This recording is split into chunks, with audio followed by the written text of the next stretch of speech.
consider 5,000, 10%. I will. All right, Mr. Costas, your bond is 5,000, 10% on this file. Your court date is the 12th at 1 p.m. And Release. you got that? Yes. All right, and that court date next week is live in my courtroom. Yes, sir. All right, any questions for counsel before we let you go? No. All right, good luck. Thank you. And that brings us to Brown. Go ahead, counsel. Neighborhood defendants, this is the right by name, we have Mr. Brown, who stands to my right. Mr. Brown, please state your name. Nicholas James Brown. Thank you.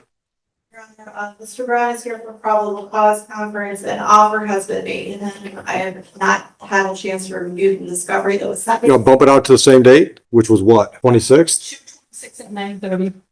Judge Patton. 9:30 was it? All right, and bond will be continued on this file. Thank you. All right, Mr. Brown, just give us a minute. We'll get you a paper notice. Is that it, counsel? Thank you. Have a great afternoon. Brian, is it Thiessen?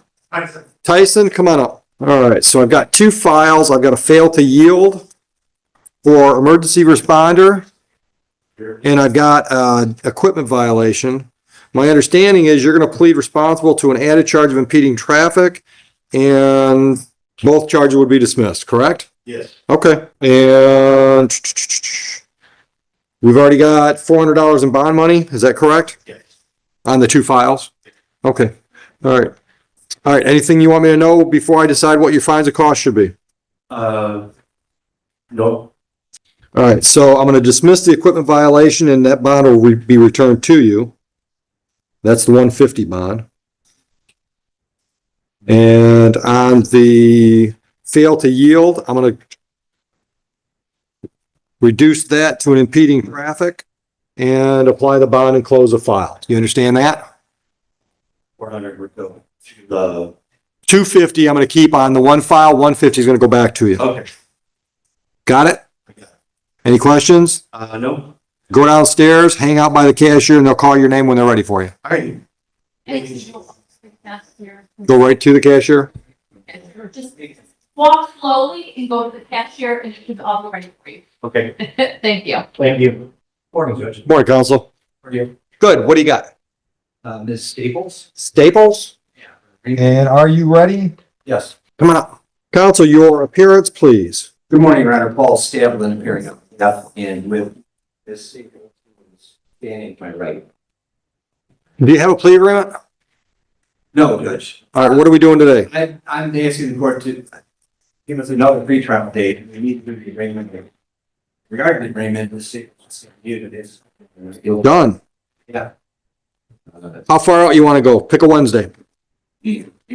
But I'm wondering if we could have 6 weeks, Sure. because some things that Mr. Muhammad and I want to do. March 19? Fine. Give me a time. For March 19th. Wednesday? March 19th. Morning. 19th, do you want early morning or later morning? I would rather have early morning. 8:45. Joe, Yes. see that sunlight hitting that next guy's face? What I'm about to So that's March 19th, 8:45? Yep. All right, counsel, I'm assuming your client is a good candidate for a personal bond. Yes, Judge. She's full time. Never been in trouble. Where are you working? Yeah, imagine that. And this is simple, but from the first time that she and I met, it was It's been a while. and we stayed in contact, just waiting for the process. Good. Play out. Good. See today. Okay, Corporate. sure. All right, Ms. Staples, I'm going to put you on a personal bond.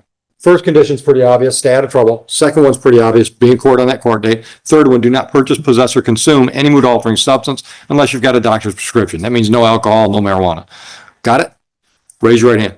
Do you swear or affirm and acknowledge the debt payable to the court in the amount of $1,000 if you screw up on bond? Questions? Counsel, anything else? No. If you want a paper notice, stick around for a minute. We're going to get you a paper notice. All right. Thank you. Thank you, Judge. You guys got something ready? Yeah, it is up to Judge Orange. This one? Oh, pre-hearing. All right. We vote down. All right, you are Mr. Aurora? Counsel. Okay. And, how do you say it? Aura? Araha. And you have authority to take care of this matter today? Looks like you're pleading on her behalf to impeding traffic and dismiss the traffic control device. That's correct. Okay. Did you guys negotiate any fines or costs? No, no. All right. Fines and costs, $180. How much time you need, counsel? How much time you need to get her money? Okay, done. Have a good day. No, if nobody else is out there, then we'll just. Leslie Morgan. Oh, that's when you told me we're waiting for the attorney.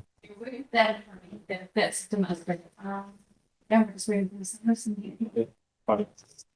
Thank you. Hey, look here. Hey, you mind looking at your 10 o'clock? No problem. Throw my glasses on. Hold on 1 second. Okay, Hollingsworth? one more time, sir? Hollingsworth, 10 o'clock? Nothing, no, Jacobson? no, And 10:15, Delco Palmer. no, Thank you. thank you. Hey, Heather? Yeah. Jacobson?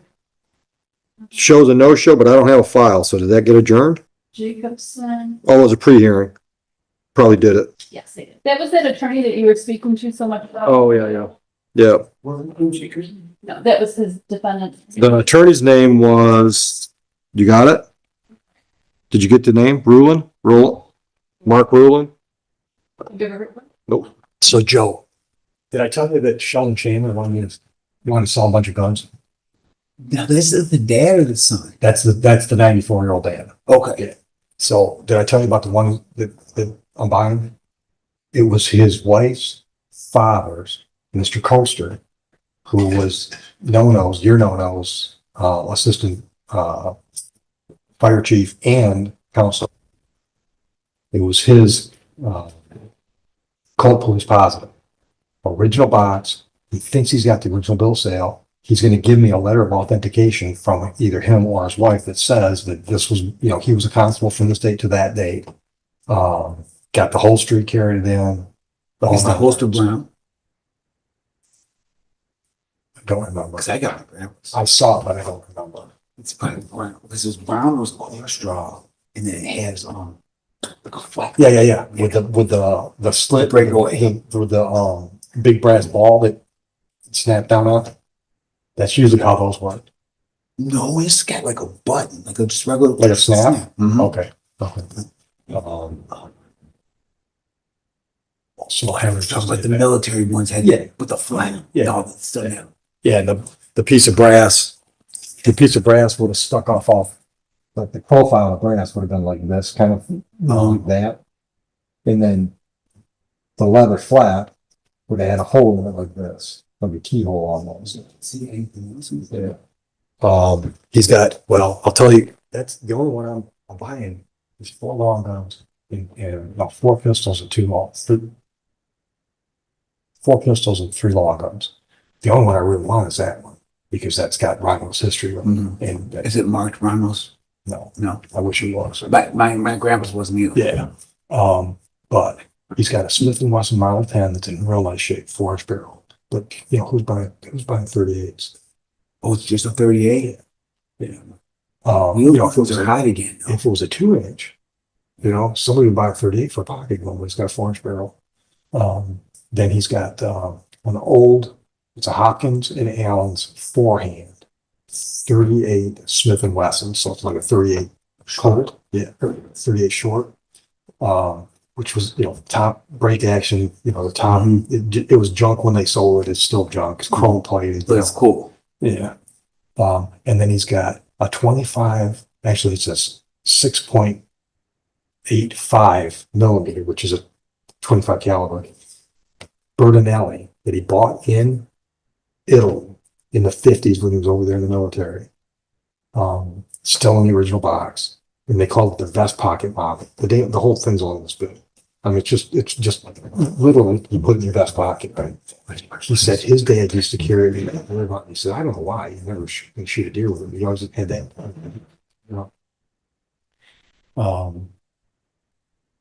So that's the 4 pistols.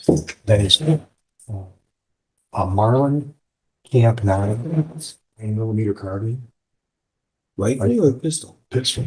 Or carbine. It's a little semi-auto rifle, but it's 9mm, and they call it the Can-9.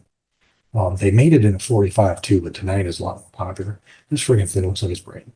And it's from the 60s at the very oldest. I haven't run the serial number to see when it was made, but it's like 60s. That's immaculate. Kind of got the light brown wood, and then a Marlin Glenfield 22. I think that's a bolt action with the little 22 scope, you know, just once again, looks like brand new. And then a Lefevre Nitro Special double barrel 12 gauge with long barrels, like 26 or 28 inch barrels on it. That one might actually be worth some money. Yeah, I was gonna say. I gotta find somebody that knows that, but he actually bought the Gun Trader's Bible. And I used to do that 4 years ago. I used to buy those every year. Because, you know, my dad and I were going to auctions and everything else. I'd try to figure out what things were worth and say, Dad, bid on that, bid on it. And, but I quit buying them because I got to the point where there was so much money and I wasn't doing enough stuff. Like I'm not spending $50 on a book, whatever it was. So he said that from the book, the problem was those books, especially those old shotguns, there's so many variables, right? It's not just condition. It's like, you know, is that even though they're not marked, you know, so grade A would have been fancy wood, for example. I'm making shit up, but it's not marked grade A. You just know if you're a Lefevre collector, you know, that's a grade A because I can tell by looking at the stock, right? So that one kind of worries me, but he said the cheapest one he could find for a 12 gauge double Nitro Special. Nitro Special just meant it went from Damascus to being high tensile steel so they could shoot modern loads in it. He said the cheapest he saw in it was $950. But that one, I think I might be able to actually find somebody that wants it because there's somebody out there that's collecting Lefevre. I know a guy that would.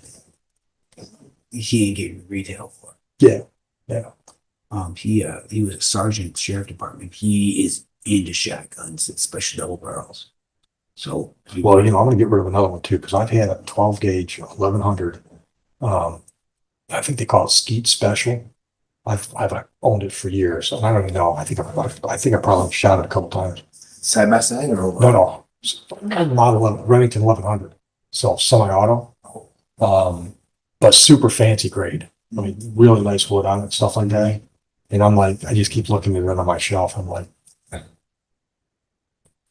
it's time. You know, it's time. I'll get rid of it if I can find somebody to give me big money for it.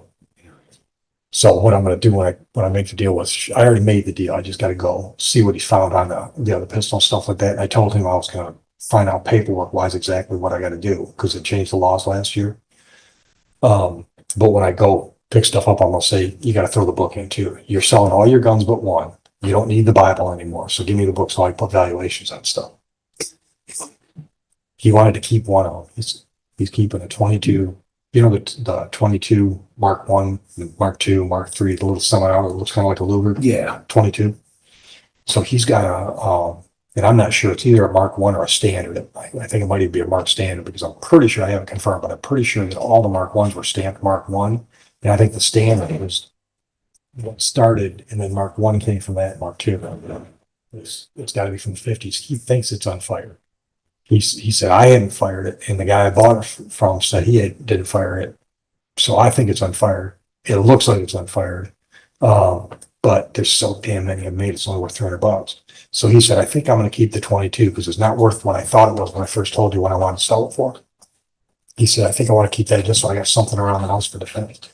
So I told him, I said, Sheldon, if you want to keep something for defense, I'd rather you keep the Smith & Wesson. Keep the 38 around. Yeah. I said, but you know, that's Sounds like to you. it's up to you. I don't care. I'll take it either way.